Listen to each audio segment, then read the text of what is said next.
Hello, Internet. Thank you for tuning in. If you're listening and paying attention, this page is actually just a place I can come to talk to the camera, to tell it what I'm going through, and to share the story with people that might relate or can offer some levity from the weight. That's all. That's all. I'm just, everybody says, "Oh, it's selfish to talk about yourself." I don't have their perspective. We can only live the life from our own view. And so now I'm going to dispense that with you now. It's 2 weeks ago, some of you, as you may know, 2 weeks ago today, my wife partner walked out on me with no warning and no explanation. And I never saw it coming. And I just don't know how you can ice someone. How cold can you be to ice someone that savagely? Like, I feel like kind of like this is Goodfellas. I'm Joe Pesci thinking these are my buddies. I love them. I'll go to bat for them. I'll take a bullet for them. And we're going now to make me be a made man. Instead, they put a bullet in the back of your head and forget about you. I don't know how you can be that cold to ice someone you're with for 6-7 years to suddenly walk out the door and never come back anymore. I don't know how anybody can do that. I just don't. That does not process. So I'll take and have been taking shame and blame and responsibility for whatever my actions that led up to this in the past 6 years. However, in the past year and a half or more, I have been really a calm, caring, as much as like I could say Zen-like behavior. I've been reading some Buddhist books and practicing this mantra of only now, and I've been really peaceful and calming and caring and understanding and listening to her things for so long. Her dad died last year, and I was very, very supportive of her all around that time, leading up to it and around it, and since then. And she's been in school, and I've been supportive of her school for 5 years out of 6. And we have not had my schedule impact our relationship since year 1, when I was doing art shows, and she was helpful of that. But otherwise, it's been 5 years of her schedule and me being the third on the list of schedule. Her needs, her school, then her family, and then I guess whatever else, and then me. That's okay. That's okay. I accepted that. I never complained about that. And so now I'm here telling this audience of the internet, I don't even think anybody's watching this video, but if you are, thank you for tuning in and for following along. This thread is painful and hard, and today I'm going to try and tell you that 2 weeks ago she left, and then 2 days later I got a dog, and then 8 days later that dog died, and that dog had a disease that I have to now get treatment for. It's a liver disease. So I've just been prescribed medication today, and hopefully I will be okay. But my heart is broken. My trust is ruined. My best friend is gone. The love of my life is not coming back. And I asked and pleaded and begged and got looking like a weak person, begging and offering all, and still in pleading and also in calm. So in some high emotions, but lots of please, darling, you understand what we're going through. We can work this out. We can do whatever we need. We can make this work. Whatever you need, whatever I can do, let's talk it out. So it wasn't just all insanity. Yes, I have offered some of my most vulnerable emotions to the internet. And most of you treated me very respectfully and with some, vulnerable, caring compassion. A few of you didn't. That's okay. There's always going to be some people out there that are trolling you because they haven't worked on their triggers and not gone through trauma themselves and don't understand and can't relate. I guess those people also need help because they're not sensitive. And being too sensitive is no good, but not being able to understand someone else's pain is like a sign of psychopathy. So,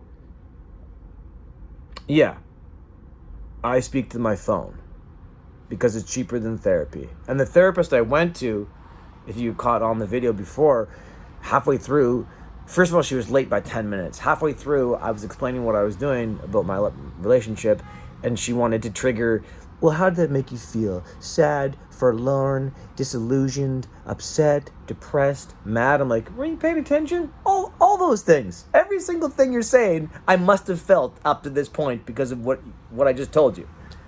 My wife left me out of surprise from cheating on her with her professor and been lying to me for over a year and a half. And my recent new puppy just died, and I had that disease, and I got hit by a car. What do you think I was feeling? You're the therapist. You tell me.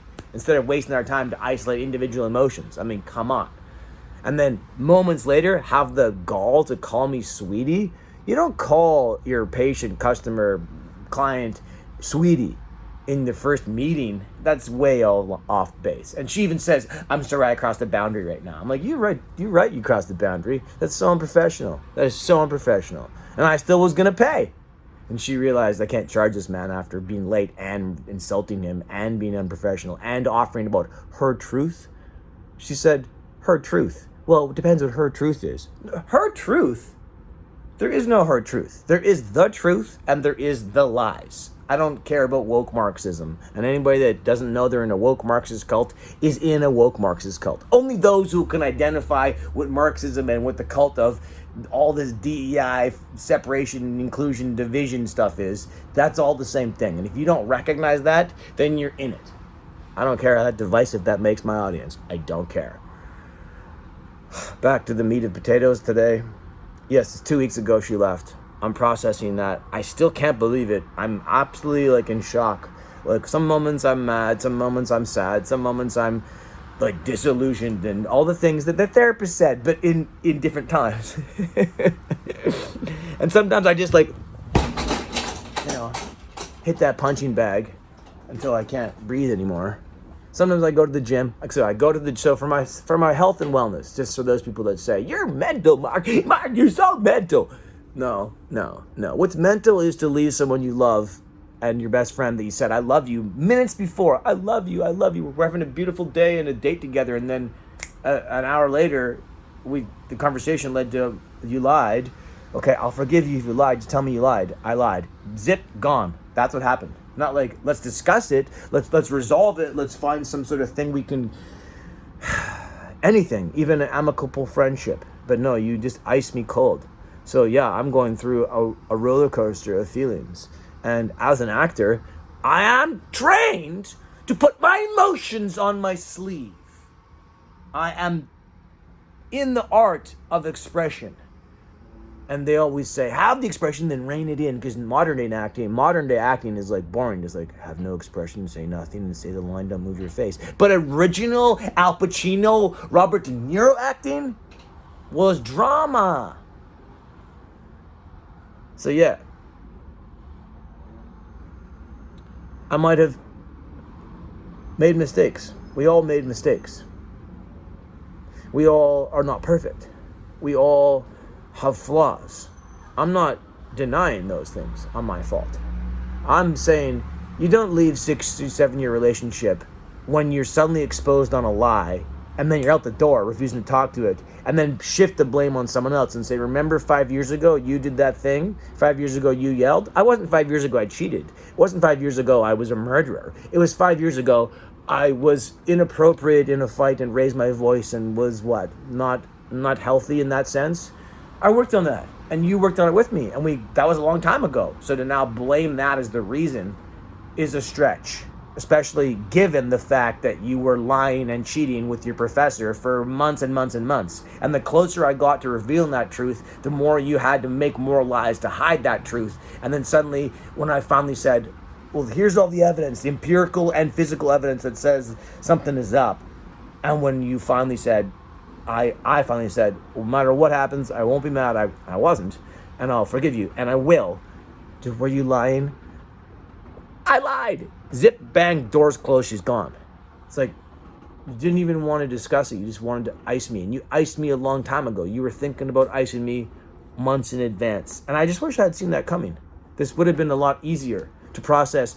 It's like her father died of cancer and he knew they were terminal for 10 years. But last year it amped up and became hospice for 6 months and then he had to go. And that's tragic. And I do not deny how painful that process is. Conversely, my sister died suddenly when she was 29 as a search and rescue volunteer working.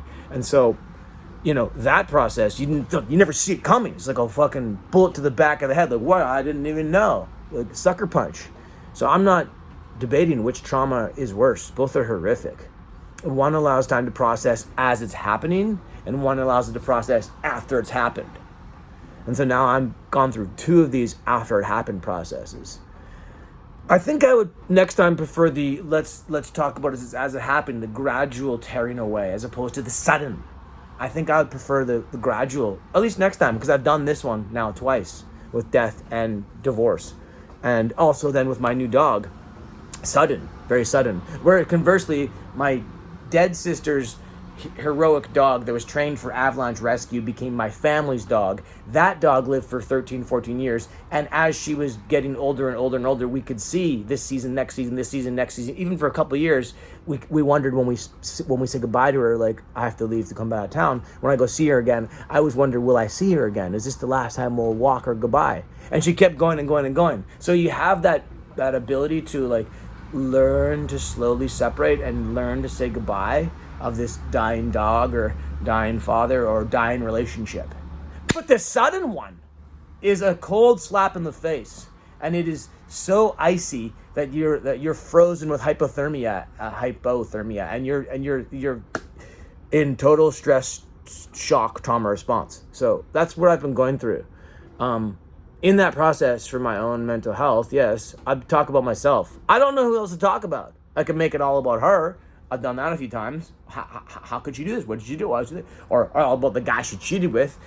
He's a professor. He should not be using his sphere of influence to prey upon young women. He should not be taking them out of town, and he should not be married, taking young impressionable students out of town to then indoctrinate them into his school of knowledge and into their pants. That he should not be doing that. You should lose your license for that. You should lose your practice for that. You should not be in school teaching that. That is so wrong on so many levels. I could make my focus about that. I could make my focus about her, but instead I've been like, I only live with me, so I make the focus about, well, what can I do for me and how do I process me? Because we only live in me, and we're always all alone, no matter how much you say we're together. We only have ourselves to rely upon. And I'm now relying upon this phone to be my best friend in the world, to share some vulnerabilities with. And woe is me for putting it on the internet. People put worse things on the internet. This is just like a painful process of a tragedy, of trauma I'm trying to process, so I can then, as the statement for the channel says, to go from my worst to my best. So, I mean, those of you who are seeing me here and supportive, I thank you. And those of you who are seeing me here and are unsupportive, thank you. I'm trying to get to here. I have another channel that I don't want to post this on because my ex-partner, would know that channel. And it's got 600 videos. I mean, I made 600 videos about life and comedy and good times and music in 1 year. I'm not suggesting that you go find that channel. I'm not promoting it here. And I'm not promoting that channel, this one on that one. No, they're separate. They live separately, just like my relationship does. Anyhow, I wanted to discuss how some of these comments I got from people. This is my other phone. This is my bird's phone, who died a couple years ago, last year. My bird liked to listen to music, so I got him a phone. And anyhow, I just wanted to go through some of these comments because some of them are really outrageously amazing, and I'm really grateful for you guys showing your support. And these comments, I've read them all, and I'm very grateful for 98% of them. And I guess there's 2% of people that are just wanting to be shit talkers and insensitive. And I get that. I get that too. If I didn't want to see this channel and I was like, why am I being shown this fucking crybaby? Why? Get the fuck out of here. It's obviously you, bro. Obviously you suck. She's up in her life. She's going to med school. Yeah, she went to med school because I helped her over the years. She says, when I met her, she worked at a fucking weed dealer store and then at a shitty restaurant. You know, I accepted her for who she was then and now and all the way. So to say that she's upped her life, I helped up her life. I helped her come to that conclusion. She says talks and life with you for the first 2 years made me realize I want to go to med school and become a naturopath. That I was part of the process. I helped her get there. I supported her. I bought her the most fancy, expensive designer lab coat with embroidered with her doctor initial on there. Like, I supported it the whole way through. And also, by the way, you're saying whoever said I didn't level up. I leveled up too. But my career was a successful actor, now tanked to do nothing. And then I went back to do YouTube, and I'm changing my stride, just like she is. She's going into 4th year. I'm going into 2nd year. This is my 2nd year doing YouTube. So, where she will be in 2, I'll be in 2, she'll be in 1. We're not that far apart in our striving for our own personal greatness collectively and independently. So I just really kind of think that some of these comments are, the 2% are whack. I'll address those. But the most are good. God has a plan for you. Stay alive. Feel the pain. I promise it'll be worth it. And God will put you in position to love and be loved again. Thank you. Report the professor for misconduct. Facts. I'm sorry for passing your puppy. That breaks my heart. Prayer for better days, brother. Clearly you're a thoughtful and well-grounded man, and I appreciate your honesty and compassion. I'm very sorry about the loss of your dog. I know it's emotionally difficult. I mean, yeah. This is a good one. I expect you'll get through it because of your ability and thoughtful self-reflection and objectively analyze this shit happens in life. From where I'm standing, you have your head screwed on right, and you're equipped with mental fortitude, and necessary tools to reason to keep moving forward despite life's hard bills. This guy, honestly, thank you for that. Your validation and compassion is very, very noble. Getting us on YouTube therapy is going to professional. Facts. Sorry about your dog. I'm sorry for your loss of your friend and those you have friends who listen to us. Thank you. I'm just kind of snowballing a few through these. Oh, sorry, bro. Your animal is rough. Take care. You're fantastic at vocalizing your thoughts fluently. Not right now. I feel like I'm a mouthful of marbles. Yeah, got to ask about the dog, though. People asking about the dog, I understand, is a response that they're curious about, and that I should put the dog's values first. Correct. I mistake myself if I said at any point, what about me? I guess I'm feeling hurt and lost and alone. Hey man, sorry, I'm praying for you. These are all really great comments. I'm thankful. Sorry about the dog. It's hard to hear. I'm sorry if you're going through this. I'm praying for you. Had this happen as well with a Chihuahua. Man, that guy's story is so sad. He got 3 dogs later. This guy's 44. Never trust nobody. I'm so sorry, man. Jordan Peterson says that you look into the darkness, find yourself. I listen to Jordan Peterson. I think he's a great man.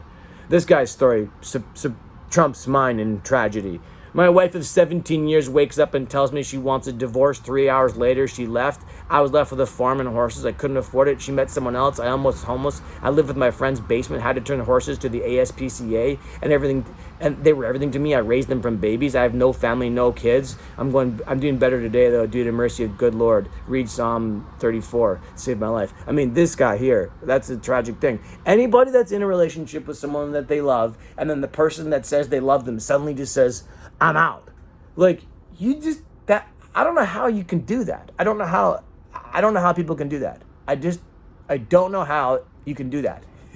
It's so, you must have been lying and disrespectful and hating them secretly for so long. And you were afraid to confront it. You were afraid to say, hey, babe, darling, my love, my sweetheart, my partner, the person I've promised my life with, there's something that's happening that's not working for me and I want to fix it. Or something that's happening that's causing me stress and frustration. There's something that's happening for me that you're doing or that we're happening together where we're not on a balance. Can we figure this out as opposed to suddenly just, it's gone? It's like a catapult. Bing! Not like a teeter-totter. Oh, we find the wave. Whoa! And we ride the wave. Because life comes in waves of ups and downs. And if you're just going to bail on the down, then I don't know how you can fucking live with yourself. Yes, we all have flaws. We help each other to perfect them, and then we keep aiming up. And that's what our relationship was.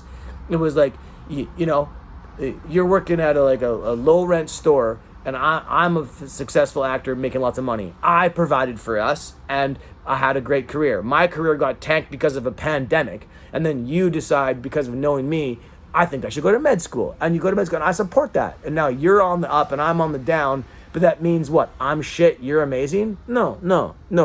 Honestly, you lied, and you cheated. So the shit goes also slides both ways. I understand my mistakes, and I work on them constantly. During that time, I got depressed. I worked on my depression. I got fat. I got skinny. I got fat. I got fit. I didn't know how to cook. I learned how to cook. I might have wear my emotions too much on my sleeve. I protected them and didn't offer them. I practiced being a better listener, a more subdued less judgmental. I worked on these things. I'm still working on these things. Nobody has everything figured out. I'm just constantly willing to keep unraveling the ravel to wind it more, to ravel again in a new way. And we're supposed to do that together. We're helping each other. That's the beauty of a relationship where you trust and love someone, is that you always aim to make yourself and each other better. And that's what we did.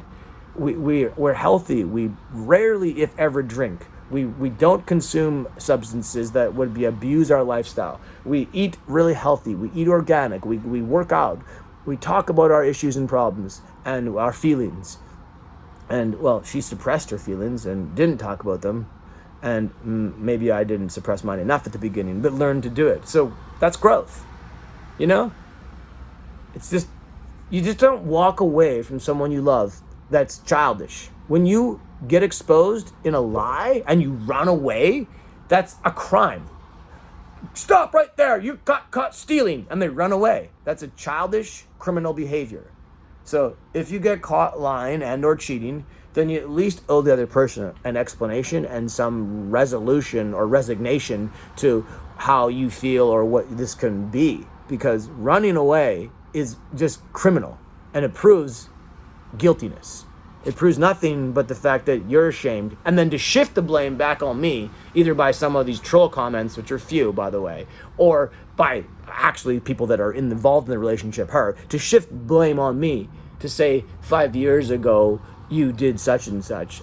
5 years ago I didn't do cheating and lying. And we are here for the next 6 years. So how is that?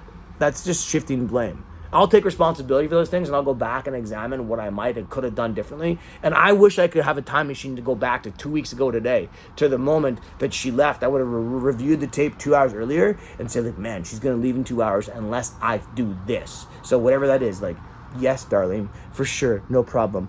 Yeah, how can I serve you? What can I do? Whatever pedestal I could put you on, treat you the most perfect way, even though I knew then you were still lying and cheating on me, I would have allowed it. That just shows how weak I am. I mean, how much I wanted it to work. So therefore, how strong I am. I'm willing to take the things that make me weak and suppress them and eat them and digest them. You lied and cheated, and I'm allowing that makes me weak. But because I'm able to stomach it and still love you, that makes me strong. Why the fuck is this video being recommended to me? Because, bro, you probably have no heart and you need to learn to have one. Mental case narcissist detected. If you're referring to me, at times, I guess we all are that. If you're referring to her, at this time, she definitely was that. Because when it happened, we were talking like this. I have a recording of it. We were talking like this. Well, I just want to know, like, tell me what happened with you and him out of town. Like, who went? What happened with the details?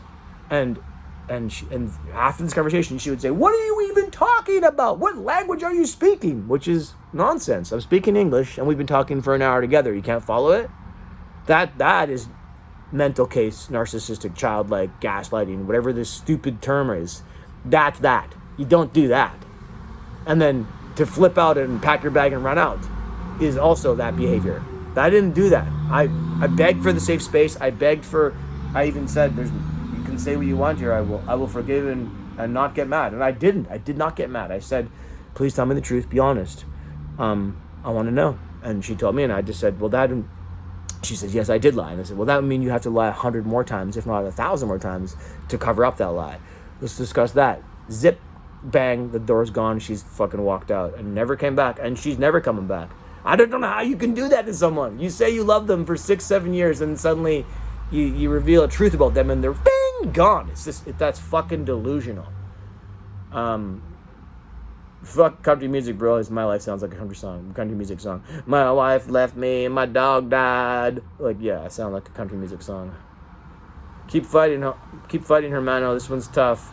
You deserve to be treated like that. No one deserves to be treated like that. Truly, no one deserves. I wouldn't treat anybody like that. You love them, you can't just run away from them. You must at least. You can run away if you even run away is bad. But if you need to like time to give yourself space, okay, I can respect that. But come back.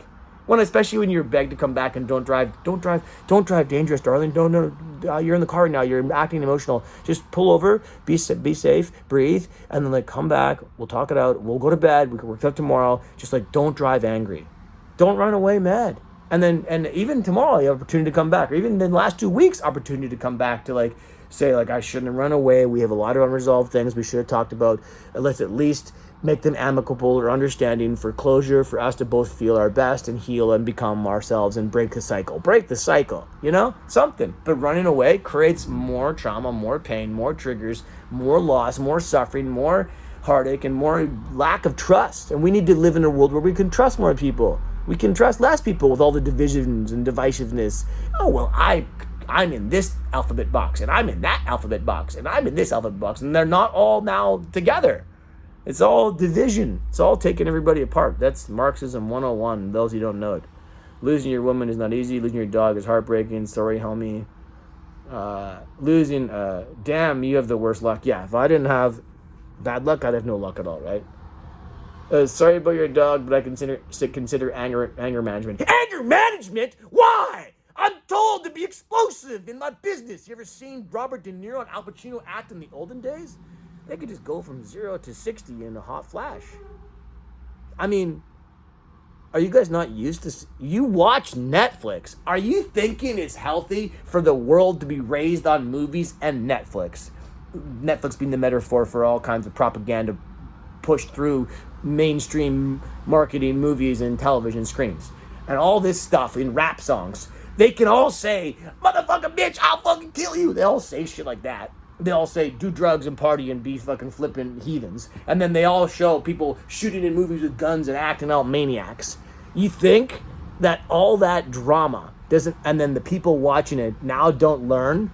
They're not learning from, like, how to react? I mean, I've never done those things. All the stuff about the rap songs or the guys shooting and stuff. I've never done any of those things. I've never punched anybody in the face. I've been punched in the face, and I swung back after I got punched and missed and hit a random stranger. But that was an accident. I've never done that in life.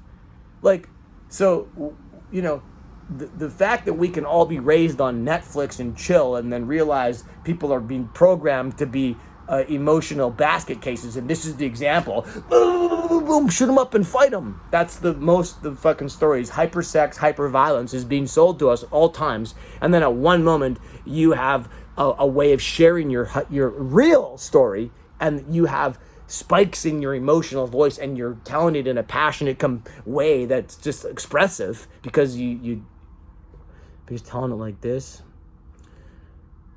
It's just like really filtering out so much of the feelings and making you feel like everything has to be so intellectualized and safe space so we can't have any emotional spikes. That is modern day Marxism again, teaching everybody to be a robot, and every single word is a hot word, and you can't say that, and can't say it this way. That's fucking nonsense, and go fuck yourself. I'm not into that shit. So yeah, people that says I need anger management obviously have never been around real emotions before and I think that the world gets taught stuff by Netflix kind of wrongly. We want to watch drama. We want to watch it. We want to watch the shoot 'em up action heathen scenes. We want to because we're either void of that in our life or we're afraid to do that in our life, and for good reason on both. So we live these fantasy lands. So I'm an actor. I'm an artist. I'm a poet. I've always had expressive words. And because I'm a writer and an artist and wear my heart on my sleeve, no, I will not water down and distill my will in words because you don't like the way my quill cuts. So fuck you. I speak the truth and I speak it with full proof. I don't water down my whiskey just because you can't handle it.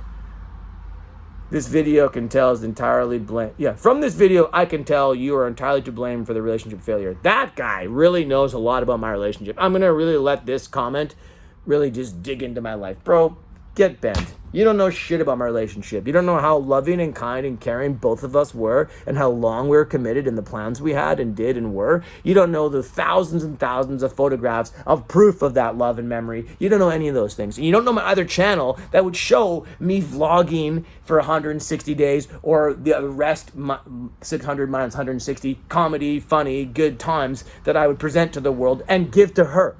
You don't know any of that stuff. All you know is that from my one video, I'm entirely to blame. You're right, that I'm entirely to blame for allowing my partner to spread her legs and let another man inside of her. That is completely my fault, because I wasn't manning up and having intimate relationships with her. Our intimacy was the most amazing thing we could have ever had, as was our, up until I learned she was lying, as what I thought the most trusted person in the world, who I loved and adored and trusted, the only person, my best friendship and everything I had. She was the peak of everything, including all the intimacy. So to say that I'm entirely to blame for the relationship failure, I'm entirely to blame for another man knowing she's in a relationship, using his sphere of influence to impress upon her for 3 years, to snake his way into her life emotionally, physically, promising future finances and careers, and then sexually.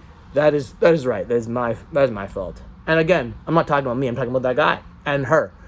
How it's my fault that he was able to weasel his way into my wife's pants and mind and career and future, and also while he's married with 3 kids, and using his sphere of influence to impress upon people that are willing to do whatever it takes to get where they want to go, including cutthroat the love of your life. You're still so young. She seems like your life partner now, but move on, be strong. Lots of girls out there. And honestly, I don't believe in that. I do not believe you can replace a diamond with a fucking cubics.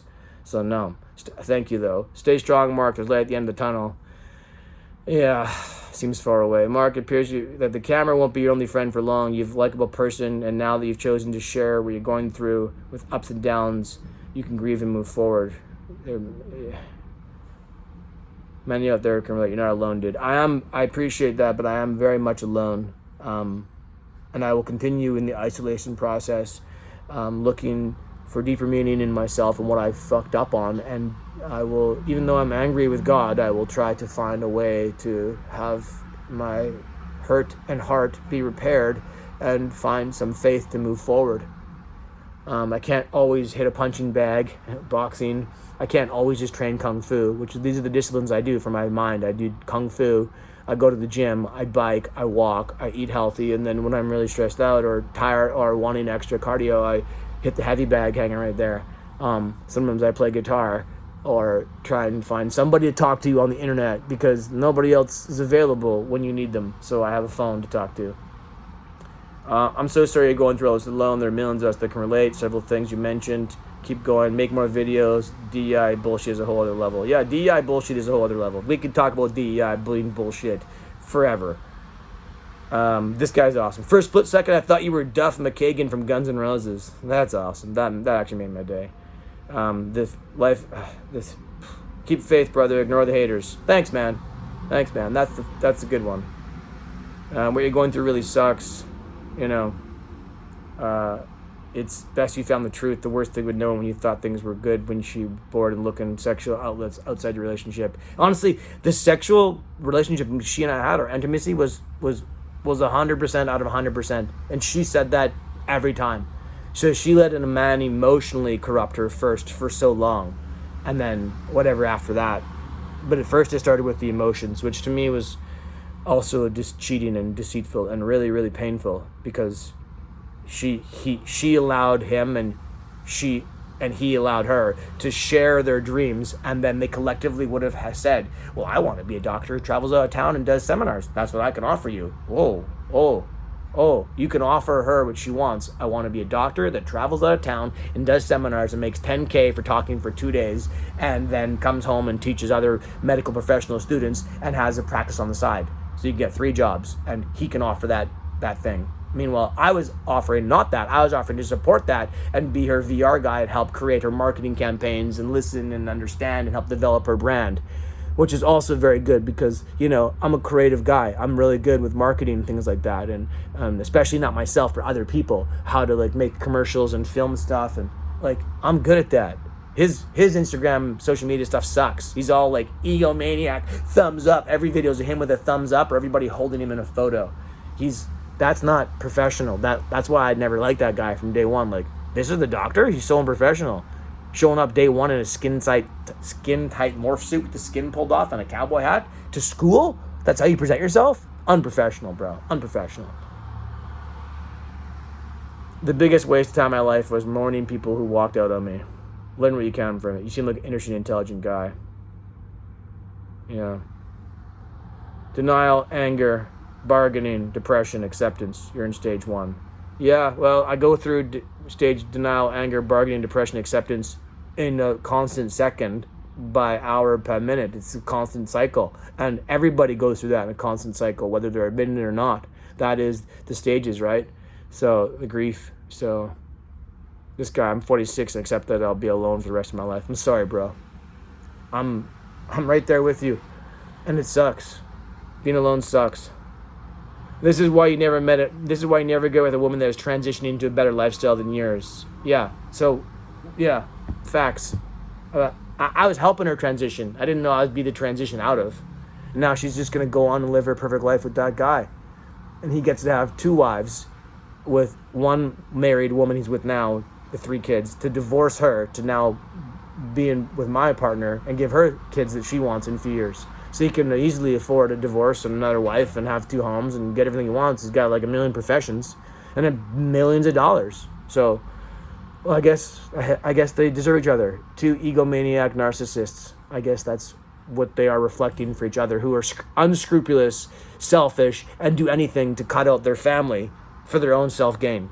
That seems about right. Meanwhile, I'll try and figure out my flaws and what I'm worthy of and who I shall reflect. I hope it's someone loving, caring, kind, compassionate, that is equally creative, gifted, and open, willing to do athletic things, live in a healthy lifestyle, and can clearly see that on the outside and inside. Has spiritual depth and wants to learn more. Has faith and understanding and humility and humor. And it has a beautiful, open ability to be in an intimate way, and not a selfish person, but a understanding person that also I can be kind and caring for, that will allow me to give them my open heart and allow me to, in a better phrase, worship them and put them on a pedestal and write poems and pictures and stories and movies and videos and offer all my creative art and love and heart to them openly forever, with a promise of, we're in this for love and we're in this for life, because life is short and we should love as much as we can. Thank you for listening.